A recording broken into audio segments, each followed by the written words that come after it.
cook. We just ripped off Binging with Babbage for some basic masking.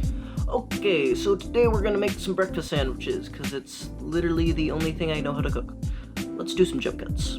What you'll need: 1 sausage, 4 eggs, bunch of cheese, just some cheese, I don't know, a lot of cheese, 2 English muffins, just spices. I used salt, garlic powder, pepper, whatever red spice I have.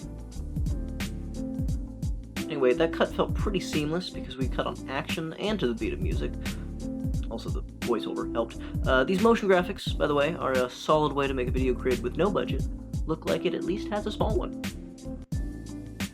Start by exiting your medium close-up and returning to your master.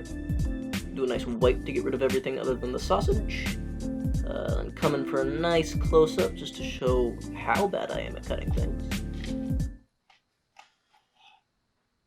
Yep. Pretty bad.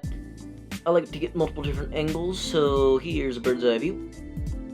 Appreciate it, because it's kind of hard to get with a broken tripod and 1 camera, but we'll talk about that a bit more later. Hopefully returning to our master was able to distract from the fact we clearly weren't done cutting that sausage. But just to go ahead and dump it into a bowl. Also, where'd the bowl come from? Now go ahead and take that bowl and do a nice smooth transition to another scene. Set your heat dial to high, ideally with some B-roll to make it look like your stovetop heated up in like 3 seconds. Drop the sausage into the pan, add a sizzling noise, and post. Now, you eagle-eyed viewers may be able to tell. That's, more than 1 sausage. That's because I'm using a technique called master shot filmmaking, which involves filming the entirety of your scene from 1 angle, the master shot, then doing the same thing with every other shot. But unless you have a multi-camera setup, that means you gotta record the same scene from each angle, not taking into account multiple takes, or B-roll, which is a whole other thing, and, you know, it's actually a whole lot easier to show than explain. Alright, so, you got 2 people talking in a scene, right?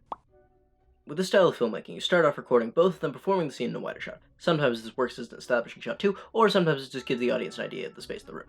Okay, now you want a close-up to give extra suspense, right?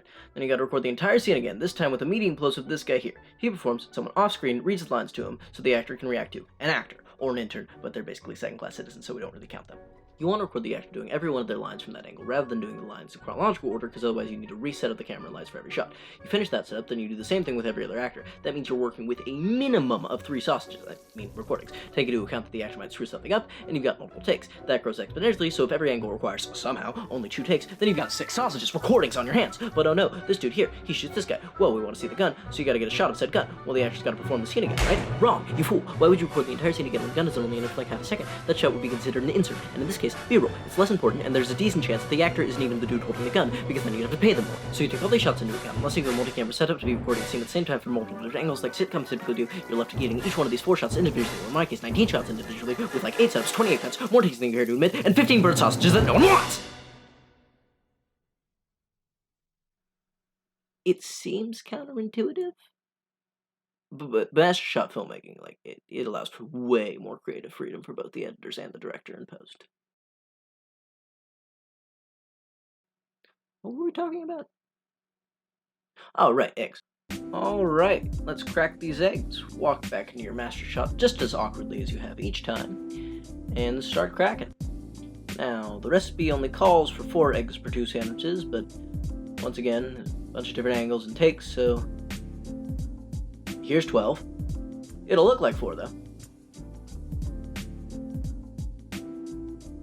Then, after you finish cracking your eggs just remarkably slowly, you're gonna go into your profile shot and season your eggs with an amount of seasoning. I use some salt and garlic powder and maybe a pinch, doesn't seem very specific, but we can go with pinch. Then some pepper and your red spice. I think that's garam masala, but I don't know. Now just dump your cheese in and hope the audience didn't notice that you knocked your salt shaker. And look at that just hideous mix. Snag your eggs and walk into your oven master. place your eggs in a mystery location off camera and oil up your pan.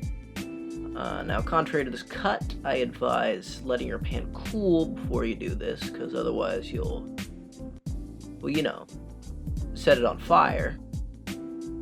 And after you're finished with that, go grab your eggs from their mystery location and just kind of dump them in the pan on low heat. In this process, I personally advise speeding up your footage 13 to 1500%, because apparently a dozen eggs takes a while to cook.